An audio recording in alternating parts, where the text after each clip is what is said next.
The other day two story impacting the run for the White House, the resignation of Jim Johnson, the man who had been running Senator Obama's vice presidential search team, stepping down yesterday because of the preferential treatment for personal loans Mr. Johnson had evidently gotten from Countrywide Financial, a company which Senator Obama and others have blamed for helping to create the subprime mortgage crisis. At his news conference today, Senator McCain using that as an opening to attack Eric Holder, the former deputy attorney general in the Clinton administration, who is still vetting vice presidential candidates for Senator Obama.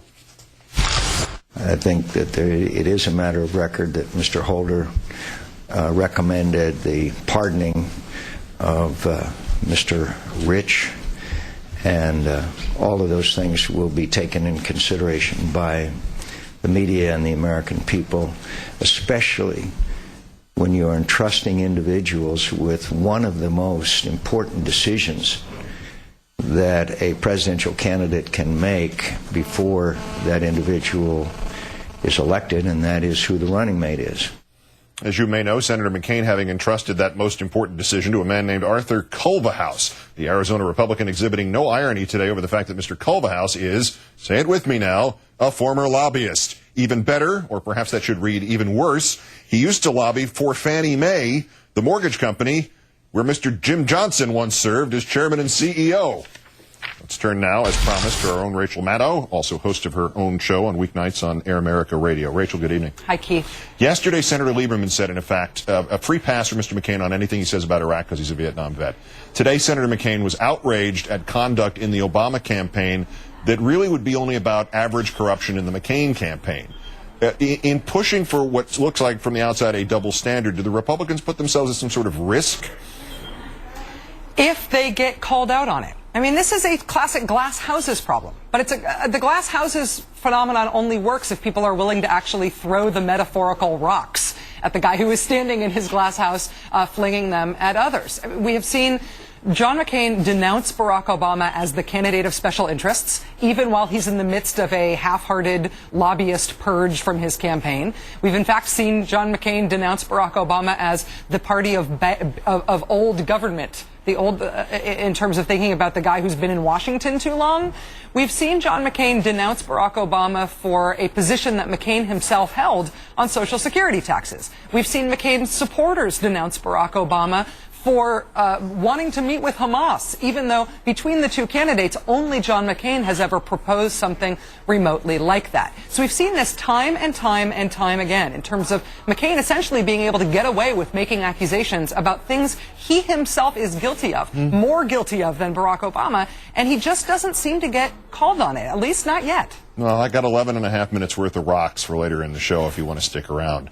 One thing it would seem the McCain campaign is doing terrifically at is working the refs early in the game. There was one question to him today about John Kerry's reaction to the "that's not too important" line. No follow-up.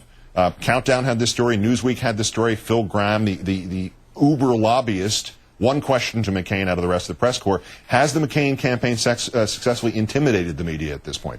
The McCain campaign has two things going on with the media. One is that they are, behind the scenes, being very aggressive in terms of lobbying media left, right, and center in terms of the way they want McCain to be spoken about. They're lobbying the media, for example, on taxes, saying that we should be describing, members of the media should be describing what Barack Obama wants to do with rolling back Bush's tax cuts as a tax increase, not as a rollback of Bush's tax cuts.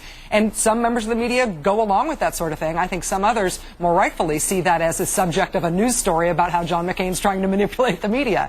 But the other thing that he's got going for him is essentially his 26 years in Washington having been a darling of the media on purpose, having cultivated a relationship with the media that involves them giving him the benefit of the doubt. Like you were talking about with Howard Fineman earlier, this sort of leeway that he's given so that we talk about what he really meant rather than what he said. The only way you get to that sort of relationship with the media is if you have a relationship with reporters that you think you can call on that supersedes your actual record and what you're actually on tape saying. So are these two things connected in some way? He's been there 26 years, and for about the same length of time, we've been hearing about the damned liberal media, and this was the one guy who didn't say that often, and now he's calling in his chits because he didn't whine about it the way everybody else did on the right?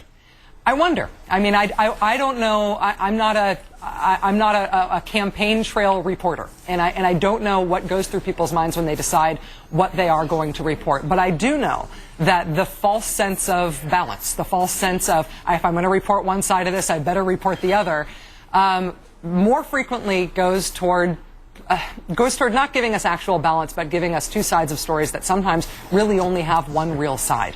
That has been true for too much of the Bush administration, and it seems to be true of the campaign trail so far. I have been disappointed that now that we're in the general election, we're not seeing more scrutiny to Senator McCain. Then what is that phrase, balance? It means having the truth and equating it with a liar.